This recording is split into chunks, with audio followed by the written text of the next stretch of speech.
இன்று நாம் காணவிருக்கும் தலைப்பு வீடியோவில் புக்கை கிரியேட் பண்ணுவது எப்படி.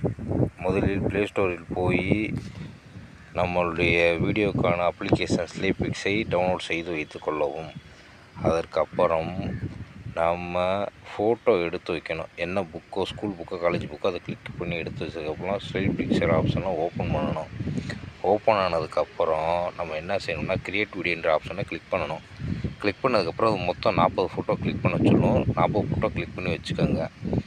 அதுக்கப்புறம் எத்தனை புக்கு நமக்கு தேவைப்படுதோ அதையும் கிளிக் பண்ணி சேவ் பண்ணிக்கலாம். அதுக்கப்புறம் ஸ்க்ரீன் ரெக்கார்ட் ஆப்ஷன் ஓப்பன் பண்ணிவிட்டு அந்த ஸ்லைட் பிக்ஸ் ஆப்ஷன்றதை கிளிக் பண்ணோம்னா வீடியோ மேக் ஆயிரும். அதுக்கப்புறம் உங்களுடைய ஃபோட்டோ, வீடியோவில் உள்ள ஃபோட்டோவில் கிளிக் ஆனதுக்கப்புறம் அதை மைக்கில் வச்சு ஒரு வசனங்களை நீங்கள் யூஸ் பண்ணிக்கலாம். இப்போ நீங்கள் புக் ஆத்தருடைய பெர்மிஷன் லெட்ரு அதில் அப்ளை பண்ணி வச்சுருந்தீங்கன்னா தான் உங்களுக்கு நல்லா யூஸ்ஃபுல்லாக இருக்கும். இந்த வீடியோ லைப்ரரியாகவும் யூஸ் ஆகிக்கணும். இதில் மெரிட்ஸ் என்னென்னு பார்த்தீங்கன்னா, புக்கு டிஜிட்டலாக வந்துடும். பீப்புள் எல்லோரும் யூஸ் பண்ணிக்கிடுவாங்க ரெகுலராக. ஒரே லாங்குவேஜ் உள்ளவங்க மட்டும்தான் இதை யூஸ் பண்ணுவாங்க.